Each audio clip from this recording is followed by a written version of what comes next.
اعوذ باللہ من الشیطان الرجیم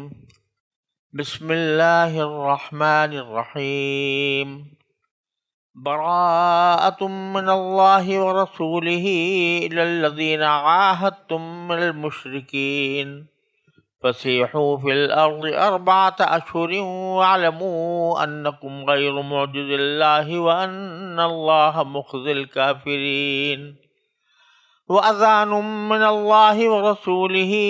إِلَى النَّاسِ يَوْمَ الْحَجِّ الْأَكْبَرِ أَنَّ اللَّهَ بَرِيءٌ مِّنَ الْمُشْرِكِينَ وَرَسُولُهُ فَإِن تُبْتُمْ فَهُوَ خَيْرٌ لَّكُمْ وَإِن تَوَلَّيْتُمْ فَاعْلَمُوا أَنَّكُمْ غَيْرُ مُعْجِزِ اللَّهِ وَبَشِّرِ الَّذِينَ كَفَرُوا بِعَذَابٍ أَلِيمٍ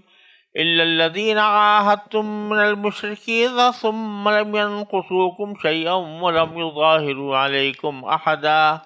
فَأَتِمُّوا إِلَيْهِمْ عَهْدَهُمْ إِلَى مُدَّتِهِمْ إِنَّ اللَّهَ يُحِبُّ الْمُتَّقِينَ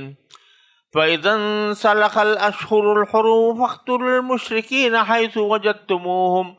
وَخُذُوهُمْ وَاحْصُرُوهُمْ وَاقْعُدُوا لَهُمْ كُلَّ مَرْصَدٍ فَإِن تَابُوا وَأَقَامُوا الصَّلَاةَ وَآتَوُا الزَّكَاةَ فَخَلُّوا سَبِيلَهُمْ إِنَّ اللَّهَ غَفُورٌ رَّحِيمٌ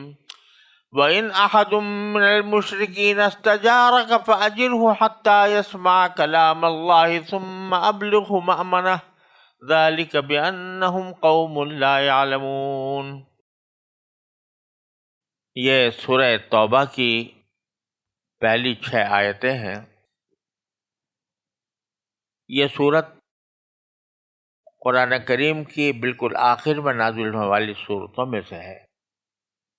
اور اس میں اللہ تبارک و تعالی نے جہاد و قتال سے متعلق بہت اہم ہدایات عطا فرمائی ہیں، جن کا مسلمانوں کی تاریخ پر بہت گہرا اثر مرتب ہوا۔ اس کی ایک خصوصیت یہ بھی ہے کہ اس کے شروع میں بسم اللہ الرحمن الرحیم لکھی ہوئی نہیں ہے، اور اس کی وجہ یہ ہے کہ جب کوئی نئی صورت رسول کریم صلی اللہ علیہ وسلم پر نازل ہوتی تو اس کے شروع میں بسم اللہ الرحمن الرحیم بھی نازل ہوتی تھی، اور رسول کریم صلی اللہ علیہ وسلم اس کو لکھوایا بھی کرتے تھے۔ لیکن اس صورت میں نہ بسم اللہ نازل ہوئی اور نہ آپ نے کسی کو لکھوائی۔ کیا اس میں مصلحت تھی، اللہ تعالیٰ ہی بہتر جانتے ہیں، لیکن چونکہ آپ نے لکھوائی نہیں، لہذا پھر صحابہ کرام نے بھی جب مصحف مرتب کیا تو اس میں بسم اللہ الرحمن الرحیم نہیں لکھی، بلکہ اس پر مشورہ بھی ہوا صحابہ کرام کے درمیان۔ جب حضرت عثمان غنی رضی اللہ تعالیٰ عنہ قرآن کریم کا معیاری نسخہ تیار کر رہے تھے تو اس وقت اس پر مشورہ بھی ہوا کہ بھئی یہاں بسم اللہ الرحمن الرحیم نہیں ہے، تو سب کا اتفاق یہ پر ہوا کہ قرآن تو جس طرح ہے اسی طرح ساری دنیا تک پہنچانا ہے، اس میں جہاں ہے بسم اللہ وہاں ہوگی، جہاں نہیں ہے وہ نہیں ہوگی۔ چنانچہ سارا صحابہ کرام کا اس پر اجماع ہوا، اور ساتھ ہی وہ بسم اللہ یہاں پر نہیں لکھی گئی۔ کیوں ایسا ہے یہ تو اللہ تعالیٰ بہتر جانتے ہیں، لیکن بظاہر اس کی ایک وجہ یہ بھی ہے کہ اس سے پہلے جو سورہ انفال گزری ہے، تو یہ سورہ توبہ ایک لحاظ سے اس کا تکملہ اور تتمہ ہے۔ دونوں کے مضامین میں بہت زیادہ مشابہت بھی پائی جاتی ہے، تو اس لیے اس کو سورہ انفال کے ساتھ ہی رکھا گیا ہے، اور بیچ میں بسم اللہ الرحمن الرحیم نہیں لکھی گئی۔ گویا ایک طرح سے اس کو سورہ انفال اور سورہ توبہ کو ایک جیسی صورتیں قرار دے دیا گیا، اگرچہ ہیں صورتیں الگ الگ، لیکن ان کو قرینتین بھی کہا جاتا ہے کہ جو ایک ساتھ رکھی گئی ہے، اگرچہ دونوں کے زمانوں میں بڑا فرق ہے، جس کی تفصیل میں بھی آپ کے سامنے عرض کروں۔ سورہ انفال کی تفسیر میں آپ نے دیکھا کہ زیادہ تر اس کا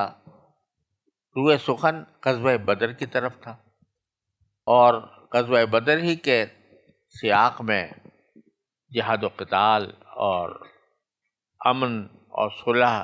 معاہدات اس کی باتیں ہوئی تھیں. اور یہ صورت جو ہے سورہ توبہ، یہ نازل ہوئی ہے سن 9 ہجری میں. غزوہ بدر سن 2 ہجری میں ہوا تھا، اور یہ صورت نازل ہوئی ہے 9 ذی الحجہ کے سن 9 ہجری کے بالکل آخر میں، یعنی بیچ میں تقریباً 6-7 سال کا فرق ہے. اس دوران ہوا یہ تھا کہ غزوہ بدر میں بدترین شکست کھانے کے بعد قریش نے غزوہ احد پیش آیا تھا، تفصیل سورہ آل عمران میں گزر. پھر ایک اور مرتبہ سارے قبائل کو جمع کر کے مدینہ منورہ پر حملہ کیا تھا، جس میں غزوہ احزاب پیش آیا، جس کو غزوہ خندق بھی کہتے ہیں، جس کی تفصیل سورہ احزاب میں آئی ہے. اس کے بعد نبی کریم صلی اللہ علیہ وسلم نے عمرے کا سفر فرمایا، اور کفار نے حدیبیہ کے مقام پر آپ کو آگے بڑھنے سے روک دیا. اس موقع پر سرکار دو عالم صلی اللہ علیہ وسلم نے اللہ تعالیٰ کے حکم سے کفار قریش کے ساتھ ایک 10 سالہ معاہدہ، جنگ بندی کا 10 سالہ معاہدہ کیا. طے یہ کیا کہ اس 10 سال کے اندر قریش اور مسلمانوں کے درمیان، مدینہ منورہ کی ریاست کے درمیان کوئی جنگ نہیں ہوگی، اور وہ بھی راضی ہو گئے. اسی معاہدے کے اندر یہ بات بھی داخل ہوئی کہ جو مسلمانوں کے ساتھ جو اس معاہدے میں شامل ہونا چاہے وہ مسلمانوں کے ساتھ شامل ہو جائے، جو کافروں کے ساتھ قریش کے ساتھ شامل ہونا چاہے وہ قریش کے ساتھ شامل ہو جائے. تو قبیلہ خزاعہ وہ مسلمانوں کے ساتھ شامل ہو گیا، یعنی مسلمانوں کے فریق میں داخل ہو گیا، معاہدے کے اندر قریش کے ساتھ شریک ہو گیا. اور قبیلہ بکر قریش کے ساتھ شامل ہو گیا، یعنی قریش کا حلیف بن گیا. اس کا مطلب یہ تھا کہ اس معاہدے میں وہ بھی شریک ہیں. قریش کا جس طرح یہ معاہدہ ہے کہ مسلمانوں پر حملہ نہیں کرے گا، اسی طرح اس کا یہ معاہدہ ہے کہ بنو خزاعہ پر بھی نہیں کرے گا. اور یہ شرط کہ مسلمانوں پر بھی حملہ نہیں کرے گا، خزاعہ پر بھی حملہ نہیں کرے گا، یہ شرط بنو بکر کو بھی ماننی ہوگی، کیونکہ وہ اس کے حلیف. یہ معاہدہ طے پا گیا، 10 سالہ معاہدہ. اس کی تفصیل انشاءاللہ سورہ فتح میں آئے گی. لیکن 10 سالہ معاہدہ باوجود کہ بظاہر نرم شرائط پر کیا گیا تھا، سخت شرائط پر، مسلمانوں کے لحاظ سے سخت شرائط پر کیا گیا تھا، لیکن اللہ تعالیٰ نے اس کو فتح مبین قرار دیا. اس کا نتیجہ یہ ہوا کہ صلح حدیبیہ کے بعد نبی کریم صلی اللہ علیہ وسلم اپنے جنوب کی طرف سے بے خوف ہو گئے کہ اب جنوب کی طرف سے، یعنی مکہ مکرمہ کی طرف سے کوئی حملہ نہیں ہوگا. اس دوران پھر آپ شمال کی طرف متوجہ ہوئے،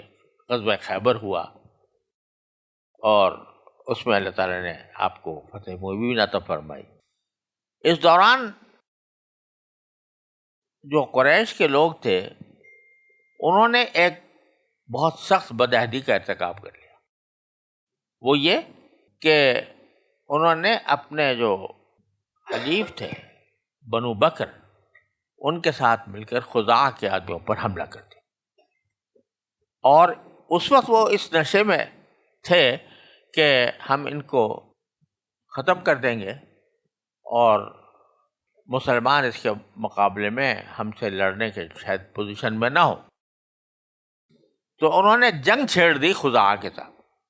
اور قریش نے براہ راست اس کے اندر مدد کی. خزاعہ کے لوگ جو رسول کریم صلی اللہ علیہ وسلم کے حلیف تھے وہ نبی کریم صلی اللہ علیہ وسلم کی خدمت میں حاضر ہوئے اور آ کر شکایت کی کہ انہوں نے معاہدہ توڑ دیا ہے. تو رسول کریم صلی اللہ علیہ وسلم نے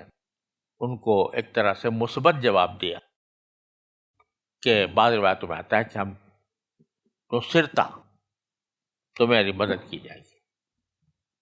جس کے معنی یہ کہ اب قریش نے خود معاہدہ توڑ دیا 10 سال کا معاہدہ تھا، اس کو بیچ میں توڑ دیا، تو اب مسلمان آزاد ہیں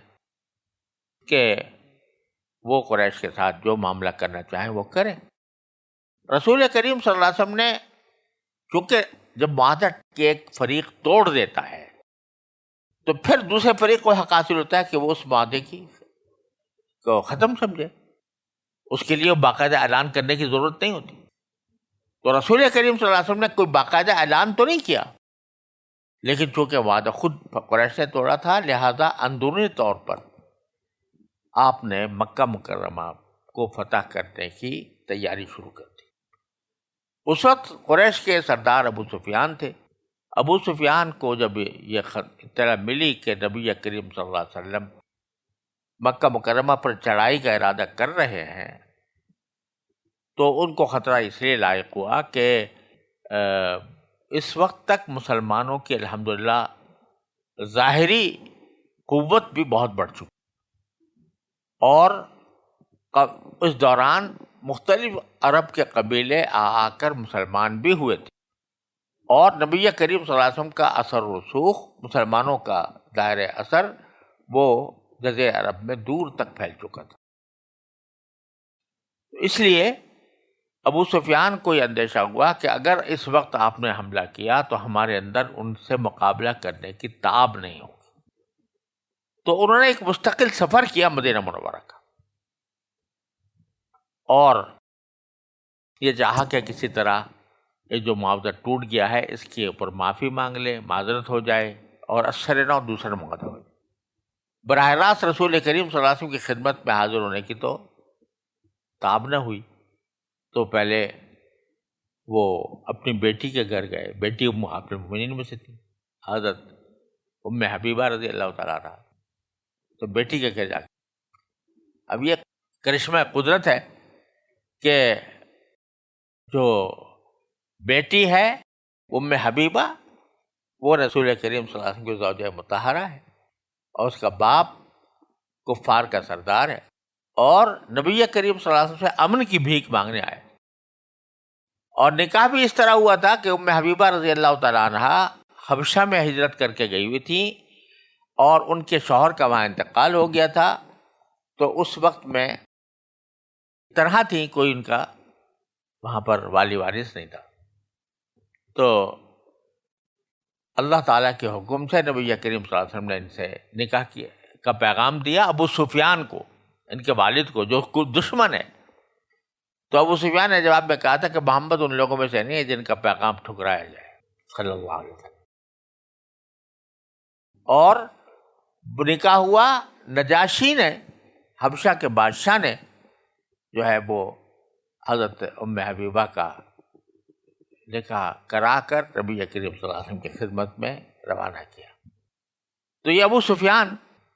اپنی بیٹی کے گھر جا کر اترے کہ ان کے ذریعے کوئی رسول کریم صلی اللہ علیہ وسلم سے دوبارہ صلح کا معاہدہ کرنے کا راستہ نکلے۔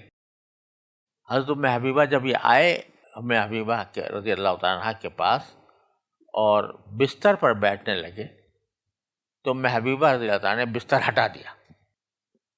بستر کے بجائے، یعنی ویسے چارپائی ہوگی تو شاید چارپائی کے اوپر بیٹھے۔ تو ابو سفیان نے کہا کہ میں اس بستر کے لائق نہیں ہوں، یہ بستر میرے لائق۔ تو ام حبیبہ نے کہا رضی اللہ تعالیٰ کہ آپ اس بستر کے لائق نہیں، یہ نبی کریم صلی اللہ علیہ وسلم کا بستر، اس پر میں کسی اور کو نہیں بٹھا۔ پھر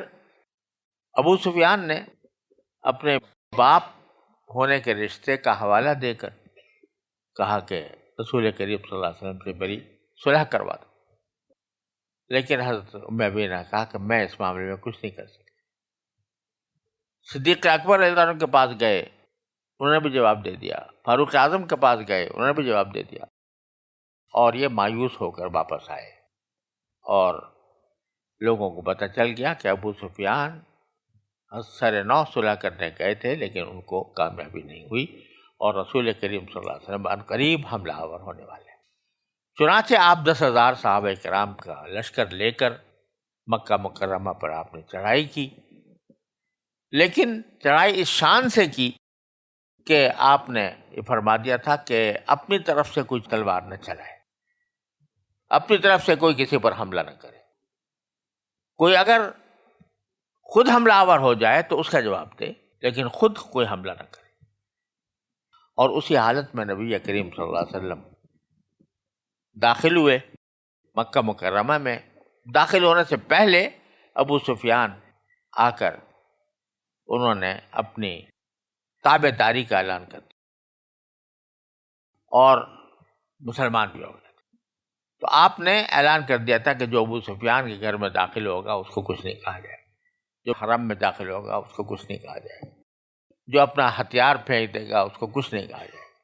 جو اپنے گھر کا دروازہ بند کر لے گا اسے کچھ نہیں کہا جائے۔ وہ لوگ جو 13 سال تک خون کے پیاسے رہے رسول کریم صلی اللہ علیہ وسلم کے، اور دنیا بھر کی اذیتیں صحابہ کرام کو دیتے رہے،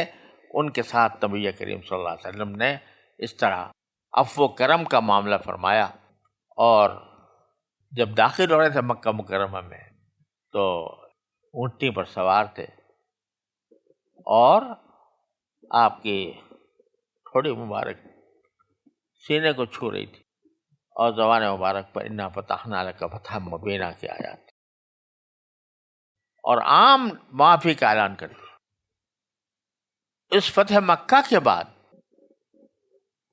ایک طرح سے بیشتر عرب پر نبی کریم صلی اللہ علیہ وسلم کی حکومت قائم ہو گئی۔ بیچ میں حنین بنو حوازن نے تھوڑی سی کوشش کی رسول کریم صلی اللہ علیہ وسلم کا راستہ روکنے کی، ان کے خلاف غزوہ حنین پیش آیا جس کا ذکر بھی اس صورت میں آنے والا ہے۔ اور اس وقت نبی کریم صلی اللہ علیہ وسلم نے اس سال، یہ سن 8 ہجری کی بات ہے،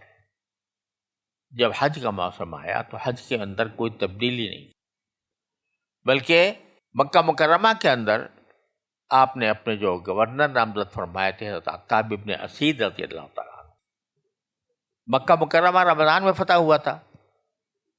اس کے بعد شوال، ذوالقعدہ، ذوالحجہ، فوراً حج کا موسم آ رہا تھا۔ تو اس حج کے موسم کے لیے آپ نے عتاب ابن اسید ہی کو رضی اللہ تعالیٰ عنہ کو امیر حج بنا کر روانہ کیا، اور اس وقت کسی کافر کو منع نہیں کیا گیا حج کرنے سے، اور یہ کافروں کو منع نہ کرنا یہ اس کے بعد 1 سال مزید جاری رہا۔ یعنی کفار کو کھلی اجازت تھی، مشرکین کو اجازت تھی کہ وہ مسجد حرام میں آئیں، عمرہ کرنا چاہیں عمرہ کریں، حج کرنا چاہیں حج کریں، اپنے طریقے پر کریں، یہ اجازت ان کو دی ہوئی تھی۔ اور اس اجازت کے دوران اگر کسی مسلمان نے ان کا راستہ روکنے کی کوشش کی تو اس کے تردید میں سورہ مائدہ کی آیات نازل ہوئی، اور اس میں منع کیا گیا کہ اگر وہ بیت اللہ کا قصد کر کے آ رہے ہیں تو تمہیں روکنے کی اجازت نہیں ہے، ایسا نہ کرو کہ تم اس کا بدلہ لو کہ تمہیں روکا تھا۔ وہاں ان کو آنے کی کھلی اجازت، سال بھر تک یہ سلسلہ۔ جب اگلا سال سن 9 ہجری کا آیا تو شروع میں رسول کریم صلی اللہ علیہ وسلم کو ارادہ ہوا کہ آپ حج کے لیے آپ خود تشریف لے جائیں، لیکن پھر آپ رک گئے، اور رکنے کی وجہ بظاہر یہ تھی کہ اس وقت تک مشرکین کو وہاں حج کرنے سے منع نہیں کیا گیا تھا۔ اب مشرکین وہاں آ کر اپنی مشرکانہ عبادتیں کریں، شرک کا ارتکاب کریں، اللہ کے ساتھ دوسروں کو شریک ٹھہرائیں، لبیک لا شریک لک لبیک الا شریکا هو لک تملکہ وما ملک، یہ تلبیہ وہ پڑھا کرتے تھے، شرک مشرکانہ تلبیہ۔ تو یہ پڑھ رہے ہوں تو اللہ کے رسول صلی اللہ علیہ وسلم وہاں موجود ہو حج کے مواقع پر، اور مشرک اپنے شرک کے نعرے لگا رہے ہوں اور اللہ کے رسول سن رہا ہو صلی اللہ علیہ وسلم، یہ بات گوارا نہیں ہوئی۔ لیکن اگر اچانک اعلان کر دیا جاتا ہے کہ بھائی تمہارا داخلہ بند ہے، تو اس میں ایک طرح سے مروت کے خلاف تھا کہ ایک دم سے اعلان کر دیا جائے کہ بھئی تمہارا داخلہ سال بھر تک تو ہم نے تمہیں اجازت دی تھی، اب ہم ختم کرتے ہیں، لہذا اس حج کے سال سن 9 ہجری کے سال میں تمہیں آنے کی اجازت نہیں ہے۔ اگر اس طرح یہ ہو جاتا تو اس میں ایک تو مروت کے خلاف تھا کہ ایک دم سے بغیر کسی سابق اعلان کے، دوسرا یہ کہ اس میں عملی دشواری یہ ہوتی کہ سارے عرب کو تو پتہ چلنا مشکل ہوتا، اب کوئی آ گیا ہے تو اس کو اگر روکا جائے گا تو وہاں لڑائی جھگڑا ہونے کا امکان، لہذا رسول کریم صلی اللہ علیہ وسلم نے اللہ تبارک و تعالیٰ کے حکم سے طریقہ یہ اختیار فرمایا کہ خود تو تشریف نہیں لے گئے حج کے لیے، اور حضرت صدیق اکبر رضی اللہ تعالیٰ عنہ کو امیر حج بنا کر بھیجا۔ حضرت صدیق اکبر رضی اللہ تعالیٰ عنہ کو امیر حج بنا کر بھیجا اس کام کے لیے کہ وہاں جا کر وہ مناسک حج بھی ادا کرائیں اور ساتھ ساتھ آئندہ کے لیے اعلان کر دیں، 2-3 اعلان جس کی تفصیل سورہ برات کی ابتدا میں ابھی آنے والی ہے۔ ایک تو یہ اعلان کر دیں کہ آج کے بعد سن 9 ہجری کے ذوالحجہ کے بعد پورا جزیرہ عرب دارالاسلام بن گیا ہے، اب یہ اسلام کا سب سے بڑا مرکز بننا ہے، اب یہاں اس جزیرہ عرب میں کسی بت پرست کو گوارا نہیں کیا جا سکے، اب یہاں بت پرست کوئی نہیں رہ سکے، یا اسلام لائے یا جنگ کرے یا جزیرہ عرب سے باہر چلے جائے۔ جزیرہ عرب اب صرف محمد رسول اللہ صلی اللہ علیہ وسلم کے قیادت میں ہوگا اور اس میں کسی مشرکانہ عبادت کی گنجائش نہیں ہوگی، یہ اعلان کرنا تھا۔ دوسرا اعلان یہ کرنا تھا کہ آج کے بعد، اب تک تو آپ حج بھی کرتے رہے، عمرے بھی کرتے رہے، آج کے بعد مشرکوں کا حج کرنا اور عمرہ کرنا بند، اب نہ وہ حج کر سکیں گے نہ عمرہ کر سکیں، اور اگر کوئی پہلے معاہدے تھے ہمارے مختلف قبیلوں کے ساتھ تو ان معاہدوں کو ان کی مدت تک پہنچایا جائے گا، جن سے کوئی معاہدہ نہیں تھا ان کو 4 مہینے کی مہلت دی جائے گی، 4 مہینے کے اندر اگر وہ چاہیں تو اسلام قبول کر لیں یا جزیرہ عرب چھوڑ دیں، کیونکہ اس کے بعد پھر فَاقْتُلُوهُمْ حَيْثُ ثَقِفْتُمُوهُمْ پر عمل ہونے والا ہے۔ یہ اعلان کرنے کے لیے صدیق اکبر رضی اللہ تعالیٰ عنہ کے بعد آپ نے حضرت علی کو بھی بھیجا، اور حضرت علی کو اس لیے بھیجا رضی اللہ تعالیٰ عنہ کہ عام طور سے عرب کا دستور یہ تھا کہ اگر کسی قبیلوں کے درمیان آپس میں کوئی معاہدے ہوتے تھے اور معاہدے کو ختم کرنا ہوتا تو یا تو وہ جو اس قبیلے کا سردار ہے وہ خود جاتا تھا بتانے کے لیے کہ معاہدہ ختم ہو رہا ہے، یا اپنا کسی عزیز کو، رشتہ دار کو، اپنے نسب بھی قریب کو بھیجتا تھا۔ تو نبی کریم صلی اللہ علیہ وسلم کے چچا زاد بھائی تھے حضرت علی رضی اللہ تعالیٰ عنہ، تو آپ نے حضرت علی کو روانہ کیا کہ یہ جو برات کا اعلان ہے، معاہدے کو ختم کرنے کا اعلان ہے، یہ آپ جا کر کریں۔ تو ایک طرف حضرت صدیق اکبر پہلے روانہ ہو چکے تھے، اب حضور اقدس صلی اللہ علیہ وسلم کے بھیجے ہوئے حضرت علی تشریف پر لے گئے پیچھے۔ تو ایک روایت میں آتا ہے کہ حضرت صدیق اکبر نے جب ان کو آتے دیکھا تو پوچھا کہ امیرun او معمور، کیا آپ امیر بن کر آئے ہو یا معمور بن کر آئے ہو؟ مطلب یہ بھی تھا اگر حضور اقدس صلی اللہ علیہ وسلم نے یہ فیصلہ کیا ہے کہ میرے بجائے آپ کو امیر بنائے تو سبحان اللہ آپ امیر ہو جائیں گے۔ تو صدیق حضرت علی نے جواب دیا معمور، میں امیر نہیں بلکہ معمور بن کر آیا ہوں، اور البتہ یہ اعلان میں کروں گا برات کا اعلان۔ اس برات کے اعلان میں جیسا میں نے عرض کیا اصل مقصود یہ تھا کہ جزیرہ عرب اب دارالاسلام ہے، خالص دارالاسلام ہے، اس میں اب بت پرستی نہیں ہوگی. اور آپ ذرا تصور فرمائیں کہ یہ سارا عمل جو ہے یہ 22 سال کے اندر مکمل ہوا ہے، کہ پہلے نبی کریم صلی اللہ علیہ وسلم کی بعثت کے وقت سے 13 سال مکہ مکرمہ میں ظلم و ستم کی چکی میں پسے، اس کے بعد یہاں تشریف لانے کے بعد ابھی 10 سال بھی پورے نہیں ہوئے، 9 سال. اس میں اللہ تعالیٰ نے کتنے مراحل طے کرا کر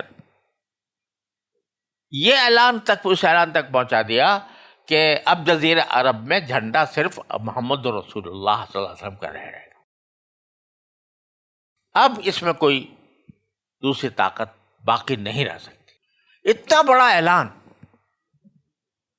اتنا بڑا دعویٰ کہ اب یہاں کوئی بت پرست نہیں رہے گا، اس کو اس کے احکام بیان کرنے کے لیے ایک صورت آئی. اور اس میں جس شوکت کے ساتھ اور جس فصاحت و بلاغت کے ساتھ، جس جوش و خروش کے ساتھ اللہ تبارک و تعالیٰ نے مشرکین سے برات کا بھی اظہار کیا ہے اور جہاد و قتال کی بھی تاکید فرمائی ہے، وہ اپنی مثال آپ ہے. یہاں جو جن آیتوں کو میں نے ابھی 6 آیتیں جو میں نے تلاوت کی ہیں، ان کو صحیح سمجھنے کے لیے پہلے یہ سمجھ لیں کہ جس وقت رسول کریم صلی اللہ علیہ وسلم کو یہ حکم دیا جا رہا تھا کہ آپ جزیرہ عرب کو خالص اسلام کا مرکز بنائیں اور یہاں سے غیر مسلم کو گوارا نہ کریں، تو اس وقت مشرکین کی 4 قسمیں تھیں. ہر ایک قسم کے لیے الگ اعلان کیا. ایک قسم یہ تھی کہ ان کے ساتھ مسلمانوں نے جنگ بندی کا کوئی معاہدہ نہیں، یعنی وہ رہ رہے تھے، مشرکین تھے، لیکن ان سے جنگ بندی کا، صلح کا کوئی معاہدہ تھا ہی نہیں. تو ایسے مشرکین کو 4 مہینے کی مہلت دے دی. اگرچہ چونکہ معاہدہ نہیں تھا لہذا براہ راست بھی حملہ کیا جا سکتا تھا، براہ راست بھی ان کو تہہ تیگ کیا جا سکتا تھا، لیکن اللہ تبارک و تعالیٰ نے ان کو 4 مہینے کی مہلت دی کہ ہم تمہیں 4 مہینے کی مہلت دیتے ہیں، اگر وہ اسلام لانا چاہیں تو اسلام لے آئیں، اور اگر جزیرہ عرب سے کہیں باہر جانا چاہیں چلے جائیں، اور اگر یہ دونوں کام نہ کر سکیں تو ان کے خلاف ابھی سے اعلان کر دیا گیا ہے کہ ان کو جنگ کا سامنا کرنا پڑے گا. تو ان کو 4 مہینے کی مہلت دے دی. یہ وہ لوگ تھے جن کے ساتھ کوئی معاہدہ نہیں تھا. بعض ایسے تھے جن کے ساتھ معاہدہ تھا لیکن اس معاہدے کی کوئی مدت مقرر نہیں تھی. صلح تھی لیکن صلح کی کوئی مدت مقرر نہیں تھی. ان کو بھی یہ 4 مہینے کی مہلت دی گئی کہ 4 مہینے تک وہ صلح برقرار رہے گی، 4 مہینے کے بعد ختم. اسی طرح تیسری قسم ان کی تھی جن کے ساتھ رسول کریم صلی اللہ علیہ وسلم نے معاہدہ تو کیا تھا لیکن انہوں نے بدعہدی کی اور وہ معاہدہ توڑ دیا، جیسے کہ کفار قریش نے حدیبیہ کے معاہدے کو توڑا تھا. اب ان لوگوں کو اس اعلان میں کوئی مزید مہلت نہیں دی گئی کیونکہ معاہدہ توڑ چکے تھے پہلے ہی، لیکن چونکہ دستبرداری کا یہ اعلان حج کے موقع پر کیا گیا تھا اور حج کا مہینہ خود حرمت والے مہینے میں داخل ہے، اور اس کے بعد محرم کا مہینہ بھی حرمت والا آنے والا تھا، اس میں بھی جنگ کرنا جائز نہیں ہوتا، لہذا ان کو محرم کے آخر تک کی مہلت دے دی گئی. یعنی یہ وہ لوگ ہیں جن سے معاہدہ انہوں نے وہ خود بخود توڑ چکے، لیکن ان کو بھی اتنی مہلت دی گئی کہ تم اشہر حرم کے گزرنے تک ہم تم کوئی حملہ نہیں کریں گے. وہ البتہ جب حرمت والے مہینے گزر جائیں تو پھر یا تو وہ باہر چلے جائیں، اگر یہاں ہیں تو ایمان لے آئے، ایمان نہیں لاتے تو پھر اس کے نتیجے میں ان کے خلاف جنگ ہوگی. چوتھی قسم وہ تھی ایسے مشرکین سے کہ جس میں کسی خاص مدت تک کے لیے مسلمانوں کے ساتھ جنگ بندی کا معاہدہ کیا ہوا تھا مدت بھی مقرر تھی، اتنے دنوں تک ہم آپس میں نہیں لڑیں گے. تو ان کے بارے میں حکم یہ دیا قرآن کریم نے کہ ان کے ساتھ جو مدت مقرر ہے وہ مدت پوری کی جائے، اور جب تک وہ مدت پوری نہ ہو اس وقت تک ان پر حملہ نہیں. مدت پوری ہونے کے بعد حملہ کیا جائے. تو کچھ قبیلے تھے جن کے جیسے بنو زمرہ، بنو مدلج، ان کے ساتھ آپ کا معاہدہ تھا، اور اس وقت جب کہ یہ اعلان ہو رہا تھا اس وقت ان کے معاہدے کی مدت میں 9 مہینے مزید باقی، تو ان کو 9 مہینے کی مزید مہلت. اور یہ ساری مدتیں بیان کرنے کے بعد اور ساری برات اور اس سے دستبرداری بیان کرنے کے بعد اعلان اب یہ سورہ توبہ میں کر دیا گیا کہ اب خوب سمجھ لو، 2 ہی راستے ہیں، یا اسلام قبول کر لو یا تمہیں جنگ کا سامنا کرنا پڑے گا. اور چونکہ یہ جنگ پورے جزیرے عرب میں ہو سکتی ہے، تو ایسا نہ ہو کہ اے مسلمانوں تم میں سے کسی کو اپنے رشتہ داریوں کا خیال آ جائے. اب اس جنگ میں کسی رشتہ داری کا خیال نہیں. یہ ساری تفصیلات قرآن کریم نے سورہ توبہ میں بیان فرمائی. تو یہ 6 آیتیں جو میں نے ابھی پڑھی، اب اس پس منظر کو سامنے رکھتے ہوئے ان کا میں ترجمہ آپ کے سامنے پڑھتا ہوں. مسلمانوں، یہ اللہ اور اس کے رسول کی طرف سے دستبرداری کا اعلان ہے ان تمام مشرکین کے خلاف جن سے تم نے معاہدہ کیا ہوا ہے. لہذا اے مشرکو، تمہیں 4 مہینے تک اجازت ہے کہ تم سرزمین میں آزادی سے گھومو پھرو، اور یہ بات جان رکھو کہ تم اللہ کو عاجز نہیں کر سکتے، اور یہ بات بھی کہ اللہ اب کافروں کو رسوا کرنے والا ہے. اور حج اکبر کے دن اللہ اور اس کے رسول کی طرف سے تمام انسانوں کے لیے یہ اعلان کیا جاتا ہے کہ اللہ بھی مشرکین سے دستبردار ہو چکا ہے اور اس کا رسول بھی. اب اگر تم توبہ کر لو تو یہ تمہارے حق تک بہت بہتر ہوگا، اور اگر تم نے منہ موڑے رکھا تو یاد رکھو کہ تم اللہ کو عاجز نہیں کر سکتے، اور تمام کافروں کو ایک دکھ دینے والے عذاب کی خوشخبری سنا دو. البتہ مسلمانوں، جن مشرکین سے تم نے معاہدہ کیا پھر ان لوگوں نے تمہارے ساتھ عہد میں کوئی کوتاہی نہیں کی اور تمہارے خلاف کسی کی مدد بھی نہیں کی، تو ان کے ساتھ کیے ہوئے معاہدے کی مدت کو پورا کرو. بے شک اللہ احتیاط کرنے والوں کو پسند کرتا ہے. چنانچہ جب حرمت والے مہینے گزر جائیں تو ان مشرکین کو جہاں بھی پاؤ قتل کر ڈالو، انہیں پکڑو، انہیں گھیرو، اور انہیں پکڑنے کے لیے ہر گات کی جگہ تاک لگا کر بیٹھو. ہاں، اگر وہ توبہ کر لیں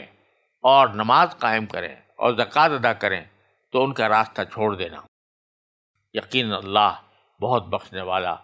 بہت مہربان ہے. اور اگر مشرکین میں سے کوئی تم سے پناہ مانگے تو اسے اس وقت تک پناہ دو جب تک وہ اللہ کا کلام سن لے، پھر اسے اس کی امن کی جگہ پہنچا دو. یہ اس لیے کہ یہ ایسے لوگ ہیں جنہیں علم نہیں ہے. یہ ہیں ابتدائی 6 آیتیں سورہ توبہ کی. تو سب سے پہلے شروع کیا گیا ہے یہاں سے براءۃ من اللہ ورسولہ، کہ یہ اللہ اور اس کے رسول کی طرف سے دستبرداری ہے. اعلان بھی لفظ نہیں استعمال کیا، میں ترجمے میں نے سمجھانے کے لیے اعلان کیا.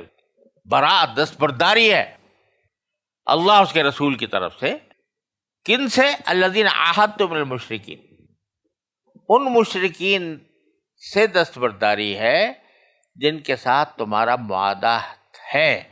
لیکن یہ وہ معاہدہ اس کی کوئی مدت مقرر نہیں ہے. صلح کا معاہدہ ہے لیکن مدت مقرر نہیں ہے. تو ان سے پہلے ہم برات کا اظہار کر رہے ہیں کہ اب ہم ان سے دستبرداری کا اعلان کرتے ہیں. فَسِیحُوا فِی الْأَرْضِ 4 أَشْهُرٍ، لہذا زمین میں 4 مہینوں تک سیاحت کرو، گھومو پھرو. لفظی بات ہے سیاحت، یعنی گھومنا پھرنا. یعنی ان 4 مہینوں میں کوئی تمہیں کچھ نہیں کہے گا. گھومو پھرو، کھاؤ پیو، جو چاہو کرو. اور اس میں ایک اشارہ شاید اس طرف بھی ہے، واللہ عالم، کہ سیاحت عام طور سے جو کی جاتی ہے وہ ایسی جگہ آدمی جاتا ہے کہ جو اپنی عام رہنے کی جگہ سے کسی اور جگہ آب و ہوا کی تبدیلی سے، مناظر کی تبدیلی سے، وہاں کے حالات سے واقفیت کے لیے دوسری جگہ سفر کرتا ہے، تو اس کو سیاحت کہتے ہیں.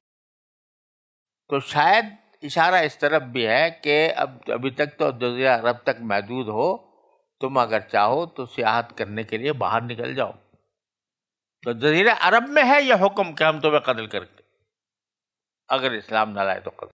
لیکن دوسرے کسی ملک میں جانا چاہو تو سیاحت کرو. فسیحوا فی الارض 4 اشہر واعلموا انکم غیر معجز اللہ. اور یہ یاد رکھنا کہ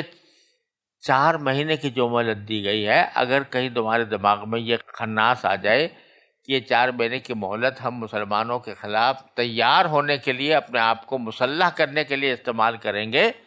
اور اپنی قوت بڑھا کر مسلمانوں کی قوت کو زیر کریں گے، تو خوب یاد رکھنا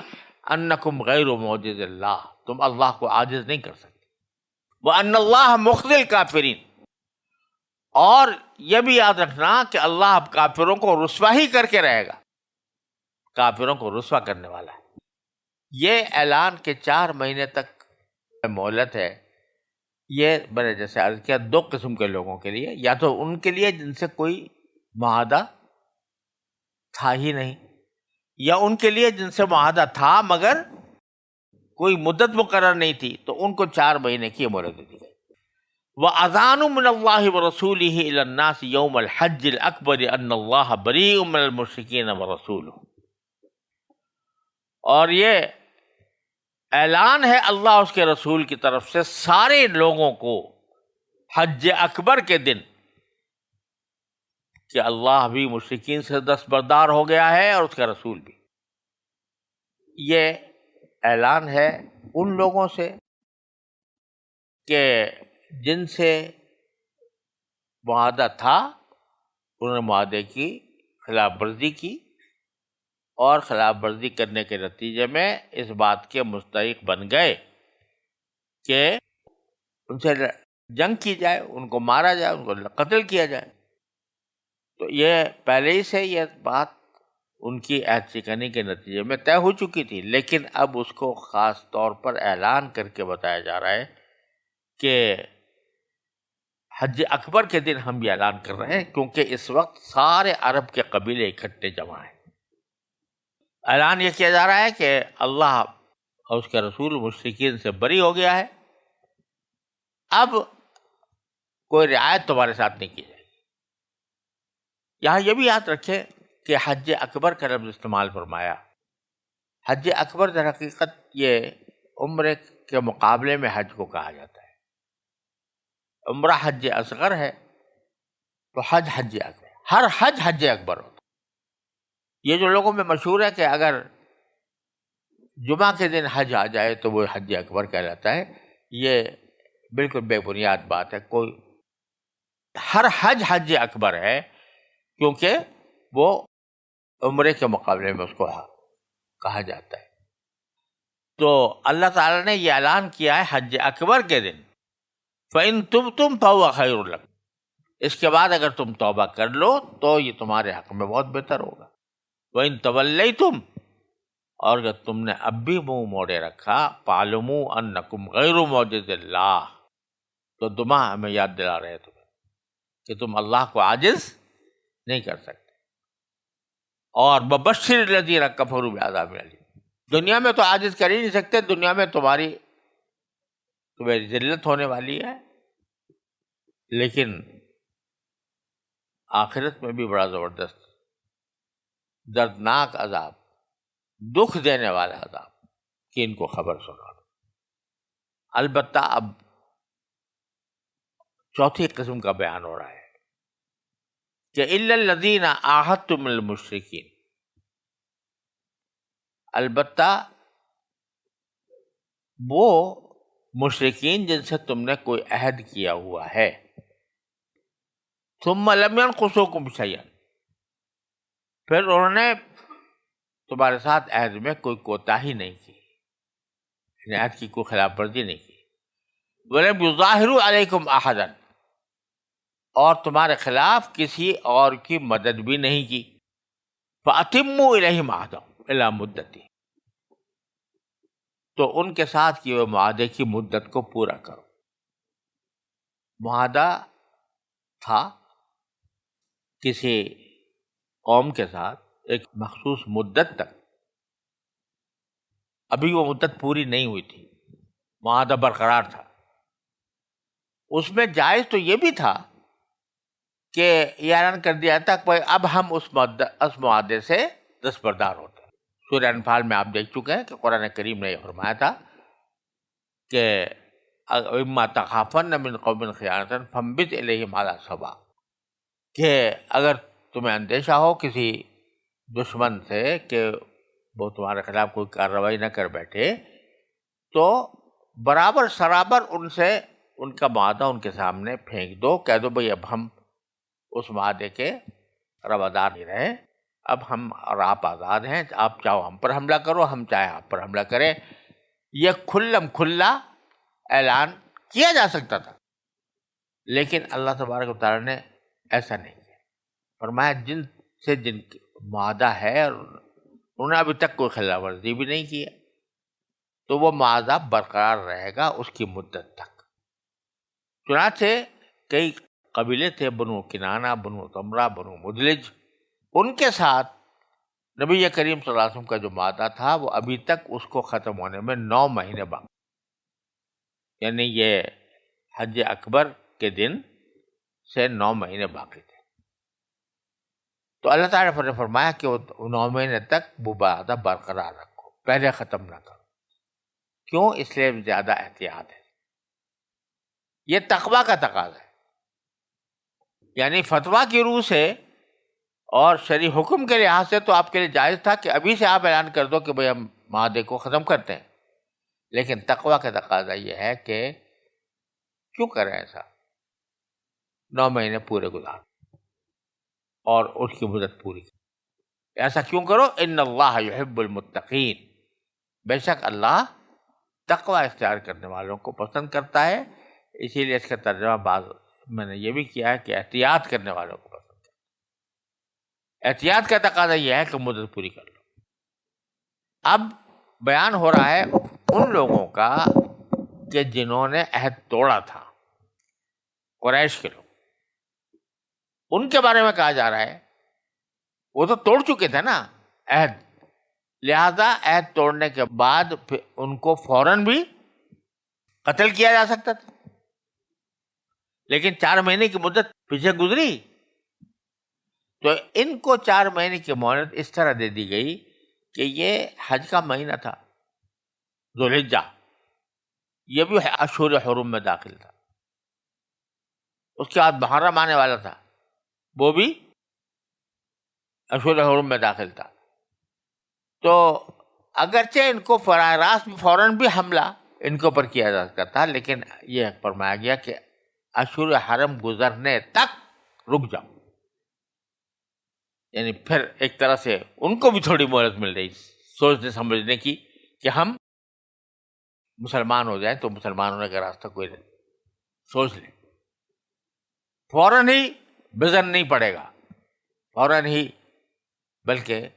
اشہر حرم کے انتظار کیا۔ فَإِذَا انْسَلَخَ الْأَشْهُرُ الْحُرُمُ، جب حرمت والے مہینے گزر جائیں، فَاقْتُلُوا الْمُشْرِكِينَ حَيْثُ وَجَدتُّمُوهُمْ، تو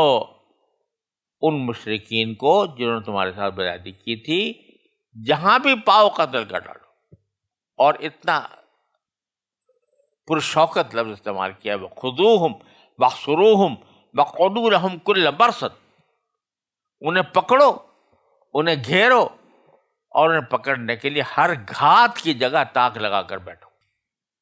وَإِن تَابُوا، لیکن اگر وہ توبہ کر لیں، وَأَقَامُوا الصَّلَاةَ، اور نماز قائم کر لیں، وَآتَوُا الزَّکَاةَ، اور زکوٰۃ ادا کرنا شروع کر دیں، فَخَلُّوا سَبِیلَهُمْ، تو پھر ان کا راستہ چھوڑ دینا. یہاں یہ بتا دیا کہ توبہ، کفر سے توبہ، شرک سے توبہ، یہ صرف زبانی نہ ہو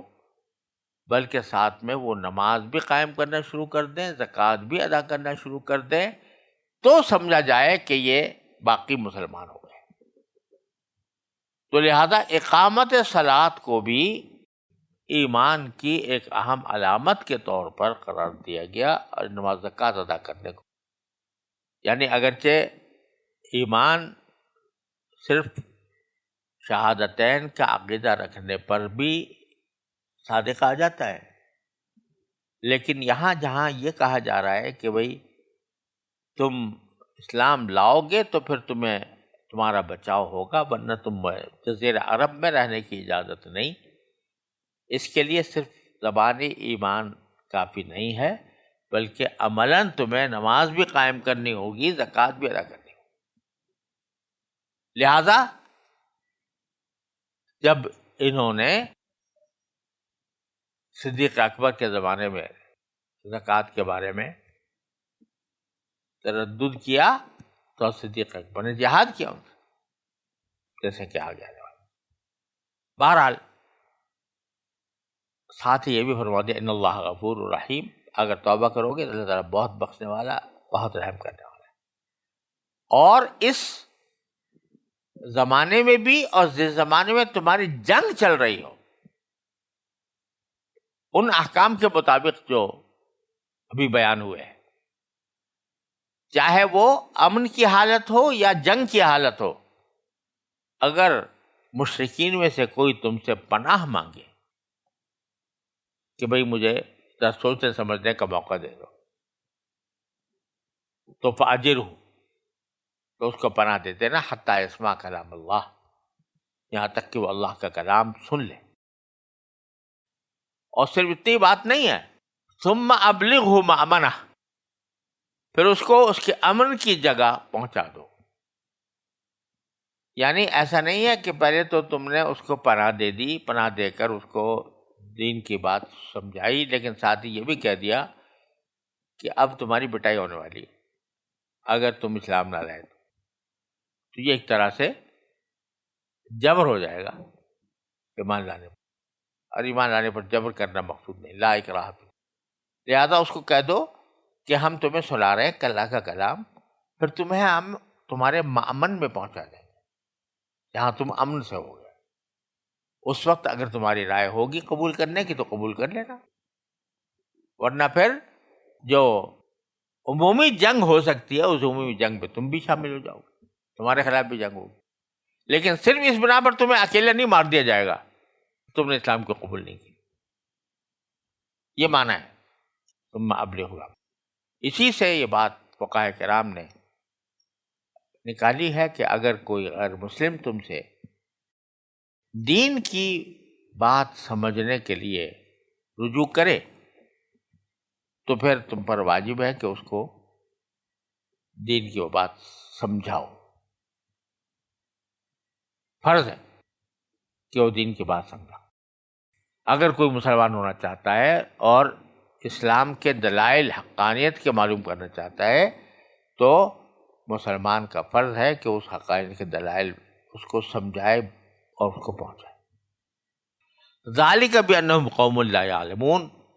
یہ حکم اس لیے دیا جا رہا ہے کہ یہ لوگ ایسے ہیں کہ ان کو ابھی علم نہیں ہے. تو اگر یہ علم حاصل کرنا چاہتے ہیں حقیقت کا تو ہماری طرف سے کوئی دروازے بند نہیں ہیں، آئیں